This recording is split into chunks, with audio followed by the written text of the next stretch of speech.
What's hot? Again, we are joined by Tracy Johnson from Tempo, Milwaukee, and Jeff Wagner of News Radio 620 WTMJ fame. Single in the city.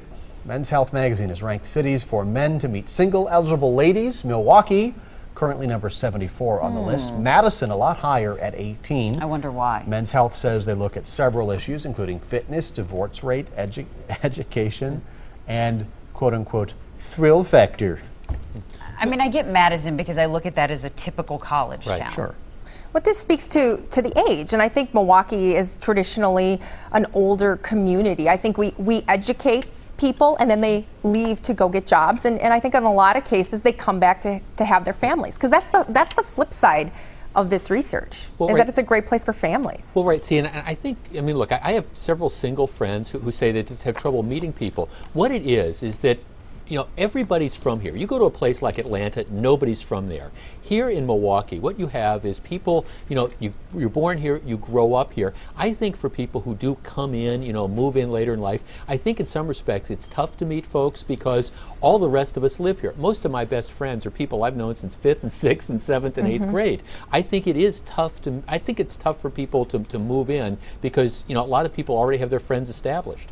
Well, and they talk about the divorce rates too. I mean, I have a couple friends who are single, and they find that it's just so difficult. They say all my friends have kids, and there's all these kids things, and I think there's a lot of truth to that. So there's something that we can do to change it, though, and in building pockets for young people to live and play and work. I think we have an opportunity here. Yeah, but still, I think it's a strength. The fact that so many of us are dug in, that really shows what a great community this is. And I understand this might a little bit be the downside of that because, okay, you know, it's tougher to meet, you know, new people. But a lot of us, you know people, they're the same folks you grew up with, and that's a strength of the community as well. All right, guys, the 2012 NFL Draft is in the books.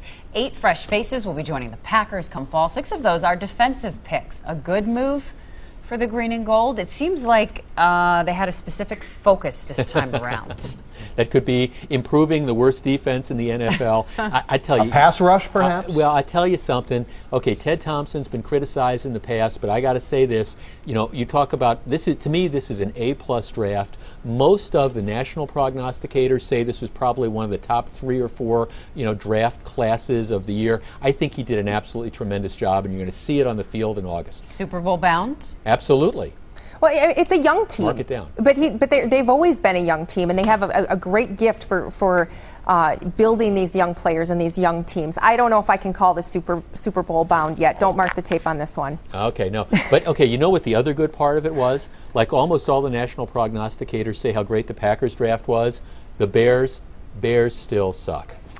They always will, won't they? I love how he wrapped it up on that note. That's what I'm here for. Absolutely. We will take a break now. We're going to be right back.